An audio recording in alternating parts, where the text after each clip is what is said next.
Hello বন্ধুরা, আমার নতুন ভিডিওতে আপনাদের অনেক অনেক স্বাগত। আজকে চলে এসেছি আমাদের ধনেপাতার বাগানে। সকাল সকাল একটা বড় সড়ো ঝুড়ি নিয়ে হাজির হয়েছি বাগানে। তুলে নিচ্ছি অনেকগুলো ধনেপাতা। আপনারা ভাবছেন এতগুলো ধনেপাতা নিয়ে কি করব আমি? আচ্ছা, গেস করতে থাকুন আমি আজকের কি বানাতে চলেছি। আশা করি অনেকে বুঝতেও পারছেন যে আমি কি বানাচ্ছি। ভিডিওটা শেষ পর্যন্ত দেখুন, আশা করি সবাই বুঝতে পারবেন। এই দেখো, এক ঝুড়ি ভর্তি করে ধনেপাতা তুলে নিয়েছি আমি। তারপর এগুলোকে খুব ভালো করে আমি বেছে ধুয়ে রেখে দিয়েছি। তারপর একটা মিক্সিং জারের মধ্যে ধনেপাতাগুলো নিয়ে নিচ্ছি আমি।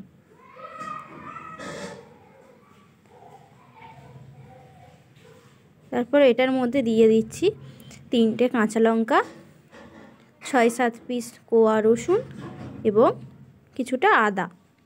পেস্টটা যাতে স্মুথ হয় তার জন্য আমি এটার মধ্যে দিয়ে দিচ্ছি খুব অল্প পরিমাণে জল দিয়ে মিক্সিতে খুব ভালোভাবে আমি এটাকে পেস্ট করে নিয়েছি। তারপর এটাকে একটা বড় বাটির মধ্যে ঢেলে নিলাম আর এর মধ্যে দিয়ে দিলাম কিছুটা নুন আর কিছুটা বিট নুন। তারপর এটার মধ্যে আমি দিয়ে দিলাম কিছুটা সর্ষের তেল আর টক স্বাদের জন্য দিয়ে দিলাম কাসুন্দি। আপনারা কাসুন্দির বদলে কিন্তু আমসি বা পাতিলেবুও দিতে পারেন, সেটাও কিন্তু খুব ভালো লাগে। তারপর এটাকে খুব ভালো করে আমি মিশিয়ে নিলাম, নিয়ে তৈরি হয়ে গেল আজকে ধনেপাতা চাটনি। এটা কিন্তু গরম ভাত বা রুটির সঙ্গে খেতে কিন্তু অসাধারণ লাগে। কি রেসিপিটা গেস করতে পেরেছিলেন কমেন্ট করে জানাবেন।